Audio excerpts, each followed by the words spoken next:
السلام علیکم، بسم اللہ الرحمن الرحیم۔ سورہ بقرہ میں ہم نے پڑھی تھی جو بیچ کی آیت تھی 143 اس کے بعد بات آئی تھی قبلہ بدلنے کی۔ قبلہ اور کعبے میں جو میجر فرق ہے وہ یہ ہے کہ کعبہ ایک اللہ کی عبادت کا گھر ہے جو ابراہیم علیہ السلام نے تعمیر جس کی۔ قبلہ کا مطلب ہوتا ہے ڈائریکشن۔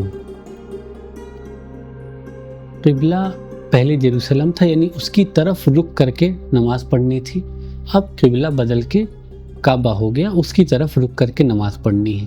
قبلہ ڈائریکشن کو کہتے ہیں اور کعبہ ہے ایک عبادت گاہ۔ اب اگلی چیز، اللہ نے کہا اپنے نبی صلی اللہ علیہ وسلم سے کہ ہم نے آپ کے چہرے کو پلٹتے ہوئے دیکھا ہے آسمان کی طرف، امید میں کہ اللہ تعالیٰ وہ قبلہ دے دیں گے اپنے نبی کو جس سے ان کا دل راضی ہو۔ پہلے قبلہ یروشلم تھا، اللہ نے اپنے نبی صلی اللہ علیہ وسلم کی خوشی کے لیے خود کہا یہ چیز کہ ہم آپ کو ایسا قبلہ دیں گے جس سے آپ راضی ہو جائیں گے، تو کعبہ اب قبلہ بن گیا۔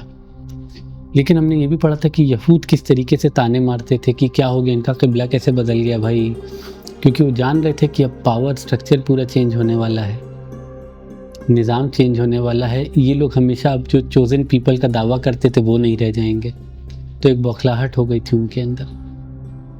اب اس کے آگے دیکھیے، جب قبلہ بدل گیا ہے تو پھر اللہ کی طرف سے کیا انسٹرکشنز آتے ہیں۔ اعوذ باللہ من الشیطان الرجیم، وَلَئِنْ آتَيْتَ الَّذِينَ أُوتُوا الْكِتَابَ، اور اگر آپ لے کر جائیں ان لوگوں کے پاس جن کو کتاب عطا کی گئی ہے، یعنی اہل کتاب میں یہود نصارہ کے پاس، بِكُلِّ آیَةٍ، ہر طریقے کی نشانی، ہر معجزہ سب کچھ دکھا دیں، مَا تَابِعُوا قِبْلَتَكَ، وہ نہیں تابع ہوں گے آپ کے قبلے کے۔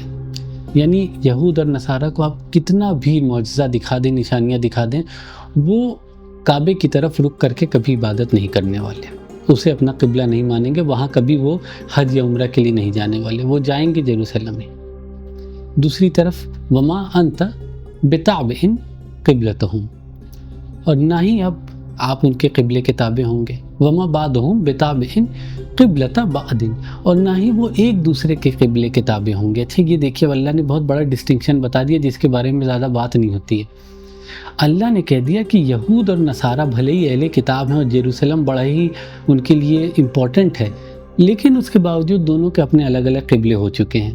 یہود کے لیے ابھی بھی یروشلم میں قبلہ، لیکن نصارہ نے، کرسچنز نے ویٹیکن میں اپنا پوپ بیٹھا دیا ہے، ان کا قبلہ اب وہ ہو گیا ہے۔ 3 قبلے ہو گئے الگ الگ، کعبہ، ویٹیکن اور یروشلم، لیکن اصل قبلہ کیا ہے؟ صرف اور صرف کعبہ ہے، کیونکہ اللہ نے اسے قبلہ کہا۔ باقی یروشلم تھا، اب نہیں رہا، اور ویٹیکن تو ان کا خود کا بنایا ہوا ہے۔ تو اللہ کہہ رہا ہے کہ ایک دوسرے کے قبلے کے بھی تابع نہیں ہوں گے۔ وَلَئِنِ اتَّبَعْتَ أَهْوَاءَهُمْ، اور اگر آپ چاہیں گے ان کی خواہشات کے تابع ہونا، یعنی ان کو راضی کرنے کے لیے کوئی سٹیپس لینا، بعد ما جاءک من العلم، اس کے بعد کہ آپ کے پاس علم آ چکا ہے اللہ کی طرف سے، انک اذا لمن الظالمین، بے شک آپ بھی ظالموں میں شمار ہو جائیں گے۔ یعنی اللہ اپنے نبی صلی اللہ علیہ وسلم سے یہ بات کہہ دے رہا ہے کہ آپ بھی ان لوگوں کو خوش کرنے کے لیے کہ وہ لوگ ایمان پہ آ جائیں، اپنے آپ کو جہنم سے بچا لیں، اس چیز کے چکر میں اگر آپ نے ایسا کیا کہ کوئی ایسی بات جس سے وہ لوگ خوش ہو لیکن اللہ ناراض ہو، تو پھر غلط ہو جائے گی یہ چیز۔ یہ دیکھیے، اصل میں بات یہ نا کہ اللہ کے نبی اس طریقے کی غلطی کبھی کر سکتے نہیں، کیونکہ اللہ کے نبی ہیں۔ اصل میں یہ بات کہی جا رہی ہے ہمارے لیے، ہمیں سمجھانے کے لیے کہ دیکھو نصارہ تھے، انہوں نے کیا کیا کہ ایک نبی کو ایسا درجہ دے دیا کہ ان کو خدا بنا کے ان کی عبادت کرنے لگے۔ تو ہمیں بتایا جا رہا ہے کہ آپ اس راستے پہ مت چلے جائیے گا، جیسے کرسچنز جیزس کے ساتھ شرک کرنے لگے تھے، آپ لوگ محمد صلی اللہ علیہ وسلم کے ساتھ شرک مت کرنے لگیے گا۔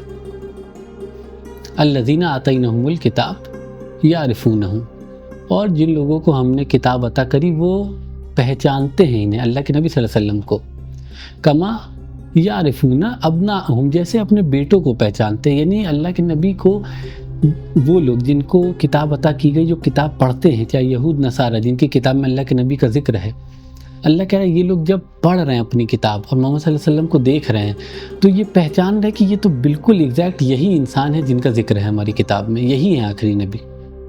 اللہ کہہ رہا ہے کہ یہ بہت اچھے سے پہچان رہے، ایسے پہچان رہے جیسے اپنے بیٹوں کو پہچانتے، اتنا واضح ہے۔ وَإِنَّ فَرِيقًا مِّنْهُمْ لَا يَكْتُمُونَ الْحَقَّ وَهُمْ يَعْلَمُونَ، لیکن بے شک ایک گروہ نے اس میں سے چھپا کے رکھا حق، وَهُمْ يَعْلَمُونَ، جبکہ وہ جانتے تھے۔ یعنی جو لوگ کتاب پڑھنے والے ہیں نا، بیسیکلی انہی کی بات ہو رہی، کیونکہ وہی حق چھپا سکتے ہیں، انہیں پتہ ہے کہ کیا لکھا ہے کتاب میں۔ تو اللہ ان کے بارے میں کہہ رہا ہے انہیں معلوم ہے کہ کتاب میں ان کے دیا ہے آخری نبی کے بارے میں، اور یہی ہے آخری نبی، لیکن یہ لوگ چھپا رہے ہیں جانتے بوجھتے۔ الحق من ربک فلا تکونن من الممتری، تو جو حق ہے آپ کے رب کی طرف سے ہے اور آپ شک و شبہ میں پڑھنے والے لوگوں میں نہ بنیں۔ وَلِكُلِّ وِجْهَةٌ هُوَ مُوَلِّیَہَا، یہ بڑی غضب کی چیز اللہ نے کہی۔ ہر کسی کے لیے ایک ڈائریکشن ہے، قبلہ ہے جس کی طرف وہ مڑتا ہے۔ ضروری نہیں ہے کہ عبادت کے لیے ہی ہو صرف۔ قبلہ کے بارے میں اللہ کہہ رہا ہے کہ ہر انسان کا ایک قبلہ ہے۔ کوئی پیسے کی طرف بھاگتا ہے، کوئی عورت کی طرف بھاگتا ہے، کوئی شہرت کی طرف بھاگتا ہے۔ ہر بندہ کسی نہ کسی چیز کے طرف اپنا منہ موڑ لیتا ہے اور اس کا وہی قبلہ ہو جاتا ہے۔ تو اللہ کہہ رہا ہر کسی کا ایک ڈائریکشن ہے جدھر وہ گھوم جاتے ہیں۔ فَاسْتَبِقُوا الْخَيْرَاتِ، تو پھر دوڑ لگائیے جو خیر ہے اس کی طرف۔ اَيْنَمَا تَكُونُوا يَأْتِ بِكُمُ اللَّهُ جَمِيعًا، اور جہاں بھی آپ ہو اللہ آپ کو لے آئے گا سامنے ایک ساتھ اکٹھا کر کے، یعنی قیامت کے دن۔ ان اللہ علی کل شیء قدیر، اور بے شک اللہ ہر شے پہ قادر ہے۔ تو بیسیکلی اللہ کہہ رہا ہے کہ جو قبلہ ہے ہم نے کعبے کو بنا دیا ہے۔ جو ایمان والے ہوں گے پلٹ جائیں گے کعبے کی طرف، ایسے ہیں جو ایمان والے نہیں ہوں گے وہ کسی اور چیز کی طرف پلٹیں گے۔ اللہ کہہ رہا ہر کسی کا کوئی نہ کوئی قبلہ ہے جدھر بھی وہ پلٹے، لیکن قیامت کے دن ہم سب کو ایک ساتھ اکٹھا کر کے لے ہی آئیں گے۔ اور اب یہاں پہ کلیئر انسٹرکشن آنا سٹارٹ ہو گئے۔ وَمِنْ حَيْثُ خَرَجْتَ فَوَلِّ وَجْهَكَ شَطْرَ الْمَسْجِدِ الْحَرَامِ، تو پھر آپ جہاں بھی نکلیں اپنے چہرے کو پلٹیں مسجد الحرام کی طرف، یعنی آپ جہاں بھی ہوں دنیا میں، اب آپ کو نماز پڑھنی ہے تو قبلہ آپ کا مسجد الحرام ہے، ادھر ہی آپ کو فیس کرنا ہے۔ وَإِنَّهُ لَلْحَقُّ بِرَّبِّكَ، اور بے شک یہ حق ہے آپ کے رب کی طرف سے۔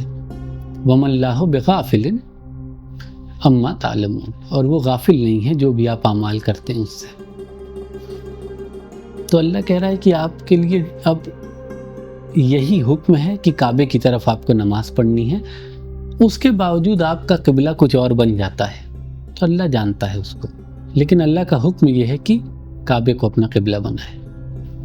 وَمِنْ حَيْثُ خَرَجْتَ فَوَلِّ وَجْهَكَ شَطْرَ الْمَسْجِدِ الْحَرَامِ، اب پھر کہا جا رہا ہے سب سے کہ آپ جہاں بھی ہوں نماز پڑھنے کا جب وقت ہو تو آپ کعبے کی طرف رخ کریں، مسجد الحرام کی طرف۔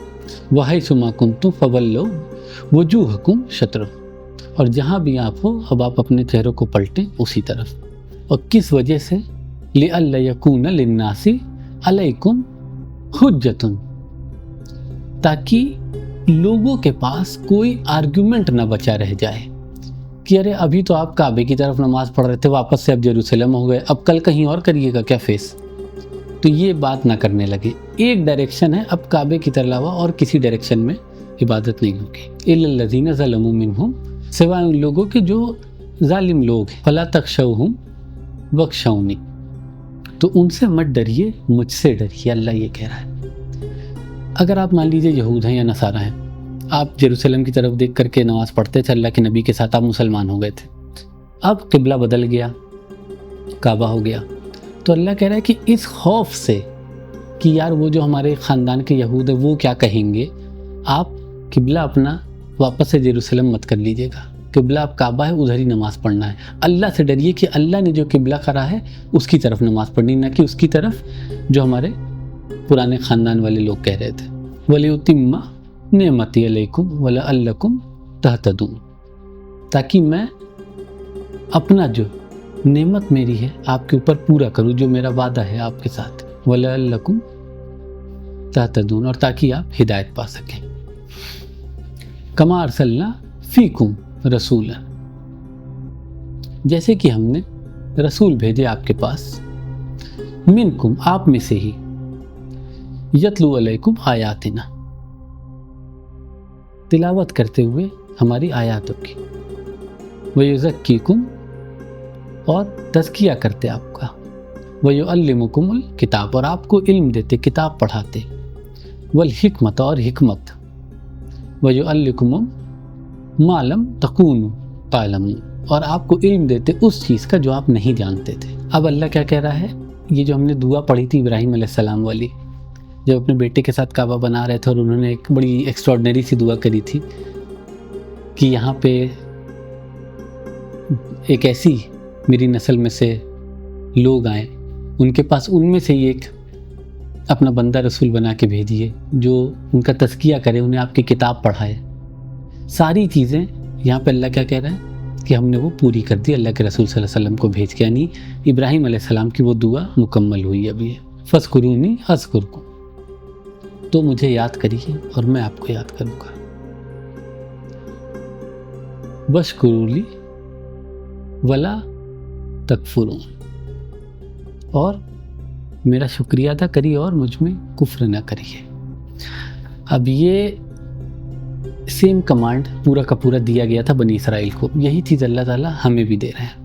لیکن اب دیکھیے بڑی غضب کی چیز یہ ہے یہاں کہ اللہ تعالیٰ کہہ رہے ہیں کہ آپ اللہ کو یاد کریے، اللہ آپ کو یاد کرے گا۔ اللہ وہ ہے جو پوری کائنات کو بنانے والا ہے، اتنے بڑے کائنات کا نظام چلا رہا ہے، اور وہ کیا کہہ رہا ہے کہ وہ آپ کو یاد کرے گا۔ اور پتہ ہے وہ یاد کرنے کا طریقہ کیا ہے؟ وہ ہے اللہ کی کتاب۔ جو بھی انسان اردو بولنے والا ہے نا، اس کے لیے سب سے زیادہ آسان ہے قرآن کو سمجھنا عربی بولنے والوں کے بعد۔ کتنے سارے ورڈز ہیں، آلموسٹ آدھے زیادہ لفظ ایسے ہیں قرآن میں جو آپ آرام سے سمجھ سکتے ہیں اگر آپ کو اردو آتی ہے، کیونکہ وہیں سے ڈیرائیو ہو کر آئے۔ صرف اس ایک آیت کو دیکھ لیتے ہیں، جیسے اس آیت میں کہا گیا فَاذْكُرُونِي أَذْكُرْكُمْ، فَاذْكُرُونِی ورڈ سے آپ کو سمجھ میں آ رہا ہے کہ ذکر کرنے کی بات ہو رہی ہے۔ فَاذْكُرُونِی، ذکر کا مطلب آپ کو معلوم ہے، اردو بولنے والے ہیں آپ۔ فَاذْكُرُونِی أَذْكُرْكُمْ، تو مجھے یاد کرو، میرا ذکر کرو، میں تمہارا ذکر کروں گا۔ کتنا کلیئر ہے، کتنا آسان ہے انسان کے لیے سمجھنا۔ اس کے آگے وَاشْكُرُوا لِی، شکریہ ادا کرو میرا۔ شکر کتنا ایزی ہے، کوئی بھی اردو بولنے والا بندہ اسے سمجھ میں آ جائے گا۔ اس کے بعد وَلَا تَكْفُرُونَ، اور نہ کرو کیا، کفر میرے میں۔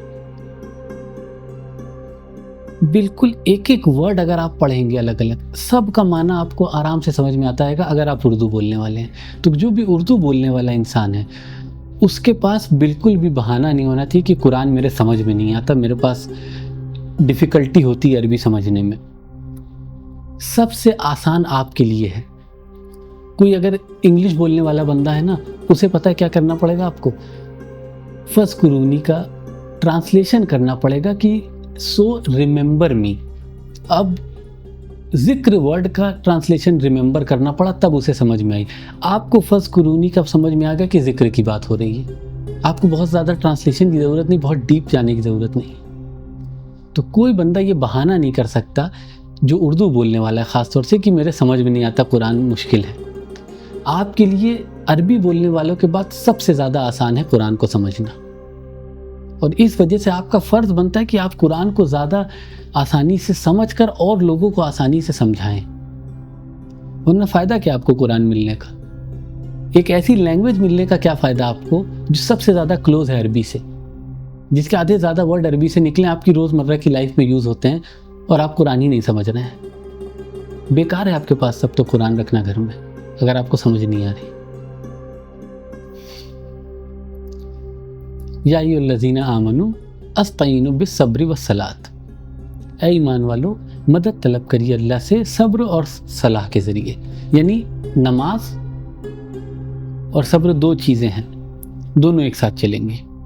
اب اللہ کہہ رہا ہے کہ اللہ کی مدد آپ کو چاہیے، آپ صبر کریں کہ اللہ کی مدد آئے گی.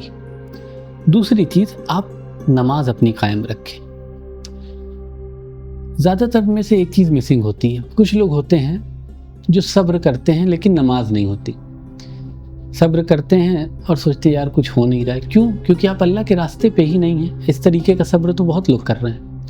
دوسری چیز، آپ کے پاس نماز ہے لیکن بالکل بے صبر انسان ہے. آپ ہر وقت شکایت کر رہے ہیں، ارے یار صبر تو کر رہے ہیں، ارے نماز ساری تو پڑھتے ہیں، دعا ہی نہیں پوری ہو رہی ہے. صبر کی کمی ہے آپ کو لیکن نماز. اللہ کہہ رہا ہے کہ جس کو اللہ کی مدد چاہیے وہ صبر اور نماز دونوں ساتھ میں لے کے چلیں. اور بہت سارے لوگ ہیں جو اس آیت کا استعمال کرتے ہیں اس چیز کو جسٹیفائی کرنے کے لیے کہ اللہ کے علاوہ اور لوگوں سے مدد مانگی جا سکتی ہے. کہتے دیکھو قرآن میں اللہ کہہ رہا ہے کہ صبر اور نماز سے مدد مانگو. صبر اور نماز اللہ تھوڑی نہ. تو آپ یہ تو نہیں کہتے نا یا صبر مدد یا پھر یا نماز مدد. صبر اور نماز پڑھا جاتا ہے، کیا جاتا ہے اللہ سے مدد مانگنے کے لیے. تو اس کا مطلب وہ ہے، غلط مطلب نہ نکالیں چیزوں کا. ان اللہ مع الصابرین، اور اللہ بے شک صبر کرنے والوں کے ساتھ ہے. اللہ نے یہ نہیں بولا کہ اللہ بے شک نماز پڑھنے والوں کے ساتھ، اللہ نے کہا صبر کرنے والوں کے ساتھ ہے.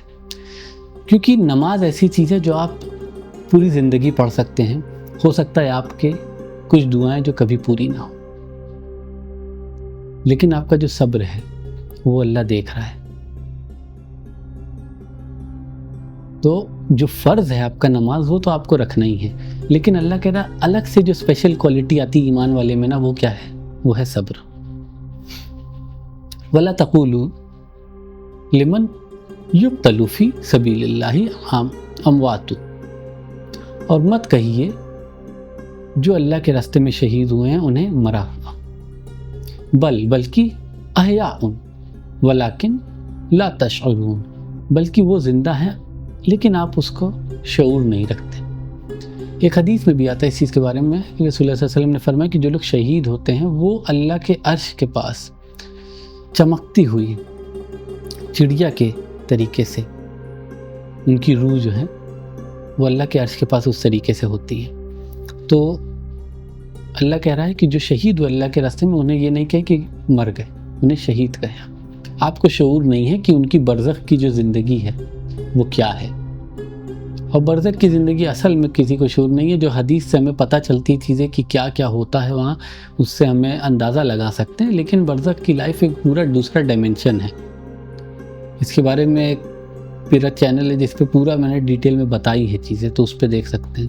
وَلَنَبْلُوَنَّكُمْ بِشَيْءٍ مِّنَ الْخَوْفِ وَالْجُوعِ. اب اللہ کہہ رہا ہے کہ ہم بے شک امتحان لیں گے، ٹیسٹ کریں گے آپ کو تھوڑا بہت کس چیز کا، خوف سے، اور تھوڑے بہت والجوع بھوک سے، ونقص من الاموال مال کے نقصان سے، والانفس اور جان کے نقصان سے، والثمرات اور پھل کے نقصان سے. جو بھی آپ نے لگایا ہے چیزیں، آپ کے بزنس میں لاس ہو سکتا ہے، آپ کی انویسٹمنٹ ڈوب سکتے ہیں. اللہ کہہ رہا ہے ہم ہر طریقے کی چیزیں سے آپ کا امتحان لیں گے.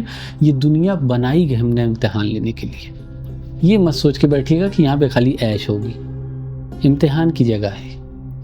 وبشر الصابرین، اور بشارت خوشخبری ہے صبر کرنے والوں کے لیے. الذین اذا اصابتهم مصیبت قالوا انا للہ وانا الیہ راجعون.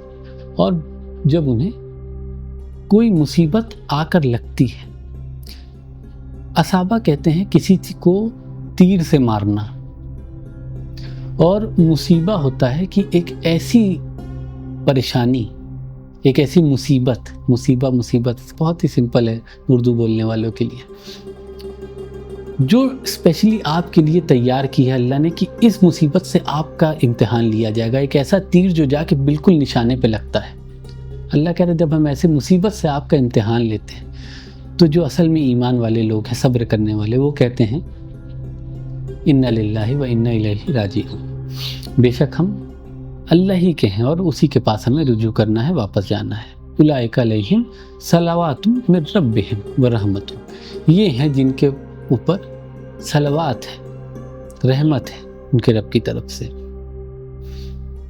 وَأُولَٰئِكَ هُمُ الْمُهْتَدُونَ، اور یہ ہیں جو ہدایت پہ ہیں اصل میں۔ ان الصفا والمروۃ من شعائر اللہ، بے شک صفا اور مروہ اشارے ہیں، نشانیاں ہیں اللہ کی۔ فمن حج البیت او اعتمر، تو جو حج کرنے آئے اللہ کے گھر یا پھر عمرہ کرنے کے لیے، فلا جناح علیہ، تو اس پہ کوئی الزام نہیں اگر وہ ان یطوف بہما، جو ان کے بیچ طواف کرے، یعنی صفا سے مروہ جو آنا جانا رہتا ہے 7 چکر۔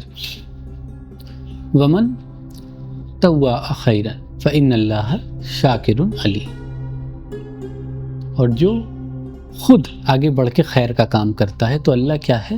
اللہ شاکر ہے۔ اب یہ بڑا غضب کا ایک نام آ گیا اللہ کا، الشکور۔ اللہ وہ ہے جو اپریشیٹ کرتا ہے اچھے کام کو۔ آپ اگر اچھا کام کر رہے ہیں تو اس چیز کو اللہ ایکنالج کرتا ہے، مانتا ہے کہ ہاں میرے اس بندے نے اچھا کام کیا، اللہ اس چیز کی تعریف کرتا ہے کہ ہاں یہ اچھا کام ہے، تو اللہ اپریشیٹ کرنے والا ہے اچھے کام کو، اور خاص طور سے کیا، جو آپ خود سے آگے بڑھ کے اپنے سے کرتے ہیں، اور علیم اور علم رکھنے والا اللہ۔ ان الذین یکتمون ما انزلنا من البینات والہدی، اور بے شک جو لوگ چھپاتے ہیں جو ان کے پاس بھیجا گیا ہے نشانی اور ہدایت، من بعد ما بیناہ للناس، اس کے بعد کہ ہم نے صاف بیان کر دیا ہے، کلیئر کر دیا ہے لوگوں کے لیے، فی الکتاب، کتاب میں۔ اولئک یلعنہم اللہ ویلعنہم لاعنون، تو لعنت ہے ان کے اوپر اللہ کی طرف سے اور جو لعنت دینے والے ہیں۔ یعنی اللہ کہہ رہا ہے کہ جو لوگ ایسے ہیں جن کے پاس کتاب ہے، جن کو اللہ کی طرف سے علم آ چکا ہے، اگر وہ چھپاتے ہیں دنیاوی فائدے کے لیے اس چیز کو، لوگوں کو بتاتے نہیں ہیں، جیسا کہ یہود و نصارہ کر رہے تھے جب قرآن نازل ہو رہا تھا، وہ نہیں بتا رہے تھے کہ آخری نبی کے بارے میں جو دیا ہے ان کی کتاب میں، اللہ کے نبی صلی اللہ علیہ وسلم وہی آخری نبی ہیں، تو اللہ کہہ رہا ہے لعنت ہے ان لوگوں کی۔ فرض بنتا ہے آپ کا کہ اگر اللہ کی طرف سے آپ کے پاس کچھ آئی ہے بات تو آپ لوگوں تک پہنچائیں اسے۔ الا الذین تابوا، سوائے ان لوگوں کی جو توبہ کر لیتے ہیں، جن سے غلطی ہوئی ہے، انہوں نے چھپائے لیکن پھر انہوں نے توبہ کر لیا، وصلحوا، اور پھر اصلاح کر لی، وبینوا، اور پھر اسے بیان کیا، صاف صاف بتایا لوگوں کو جو انہوں نے چھپایا تھا، فاولئک اتوب علیہم، تو اللہ کہہ رہا ہے میں ان کی توبہ قبول کروں گا، وانا التواب الرحیم، اور میں توبہ قبول کرنے والا اور رحیم۔ اب اللہ نے انا کہہ دیا، یہاں پہ نا ایک پرسنل ٹچ آ گیا کہ تم توبہ کر رہے ہو، میں خود تمہاری توبہ قبول کرنے آ رہا ہوں۔ اللہ توبہ کرنے والوں سے بہت محبت کرتا ہے، جس سے غلطی ہوتی ہے اسے احساس ہوتا ہے کہ اپنے رب کو ناراض کیا اس نے، اور پھر آتا ہے توبہ کرنے۔ تو اللہ کہہ رہا ہے کہ میں خود، انا، یہاں پہ پرسنل ایک آئی والا ورڈ یوز ہوا، وی نہیں، جیسے ہوتا ہے نا ہم نہیں کہا اللہ نے، اللہ نے کہا میں، بالکل پرسنل لیول پہ، کہ تم توبہ کرو میں قبول کروں گا توبہ تمہاری۔ ان الذین کفروا وماتوا وہم کفار، اور بے شک جو لوگ کفر کرتے رہے اور انہیں موت آ گئی اسی کفر پہ ہی، اولئک علیہم لعنت اللہ، ان کے اوپر اللہ کہہ رہا ہے لعنت ہے اللہ کی، والملائکۃ والناس اجمعین، اور فرشتوں کی اور انسانوں کی، تمام لوگوں کی، سب کی۔ تو اصل میں ہو کیا رہا ہے نا کہ وہ لوگ جن کو اسلام کا میسج مل گیا پورا، خاص طور سے اب جیسے اللہ کے نبی کے وقت پہ لوگ موجود ہیں، یہود ہیں، نصارہ ہیں، سب ان کو پتہ چل رہا ہے ان کی کتاب میں دیا ہے اللہ کے نبی کے بارے میں، اللہ کے نبی آ گئے، ایک تو وہ اپنی کتاب پہ ایمان نہیں رکھتے، اس پہ کوئی چیز نہیں مان رہے ہیں، دوسری چیز جب قرآن آ رہا ہے تو اس پہ بھی نہیں مان رہے ہیں، آخری نبی آ گئے انہیں بھی ماننے کو تیار نہیں ہے۔ تو اللہ کہہ رہے ہیں یہ لوگ جب سب کچھ واضح ہونے کے بعد بھی ایمان نہیں لا رہے ہیں، کفر کر رہے ہیں، تو قیامت کے دن ایسے لوگ جن کو کبھی اسلام کا پیغام پہنچا تک نہیں نا، وہ تک ان پہ لعنت بھیجیں گے قیامت کے دن، کہ بھائی تمہارے پاس جو کتاب آ گئی تھی کیا کر رہے تھے تمہارے پاس نبی آ گئے تھے، تم نے ان سے جنگ کر لی۔ اس طریقے کی حالت ہو جائے گی ایسے لوگوں کی جو اس طریقے سے کفر کر رہے ہیں، جب سب واضح ہو گیا اور پھر بھی ماننے سے انکار کر رہے ہیں۔ مسلمان ہیں، ان کو لوگ کئی سارے کوسیں گے قیامت کے دن کہ بھائی ہمارے پاس تو چلو کتاب نہیں آئی تھی، ہمیں پتہ نہیں تھا اسلام کے بارے میں، تمہارے تو گھر میں قرآن تھی، تم کیسے جہنم جا رہے ہو؟ خالدین فیہا، ہمیشہ ہمیشہ وہاں رہیں گے، لا یخفف عنہم العذاب، اور ذرا بھی نہیں ہلکا کیا جائے گا عذاب ان کے لیے، ولا ہم ینظرون، اور انہیں نہ ہی اس سے کوئی نجات ملے گی۔ وَإِلَٰهُكُمْ إِلَٰهٌ وَاحِدٌ، اور آپ کا الہ ایک واحد الہ ہے، لا الہ الا هو رحمان الرحیم، کوئی الہ نہیں ہے اس کے علاوہ جو رحمان و رحیم ہے۔ اب یہاں کلیئر ہو گئی بات کہ اللہ ایک ہے۔ کرسچنز جو موجود ہیں اللہ کے نبی کے وقت، انہیں سمجھایا جا رہا ہے کہ بھائی جو تم نے ٹرینٹی بنا رکھا ہے، فادر سن ہولی اسپرٹ، عیسیٰ علیہ السلام کی عبادت کر رہے ہو، اللہ ایک ہے، عیسیٰ انہی کی عبادت کرتے تھے، تم غلط راستے پہ آ گئے ہو، آخری نبی آ گئے ہیں، ان کی بات سنو۔ تو اوورآل میسج ایک دیا جا رہا ہے کہ آخری نبی جو پیغام لائے انہیں سنو، پہلے بنا سنے تم منع کر دے رہے ہو، تو ایک بار سنیے ان کی بات، اور پھر آپ کو خود سمجھ میں آئے گا کہ وہ جو کتاب لائے ہیں وہ اللہ کی طرف سے ہے۔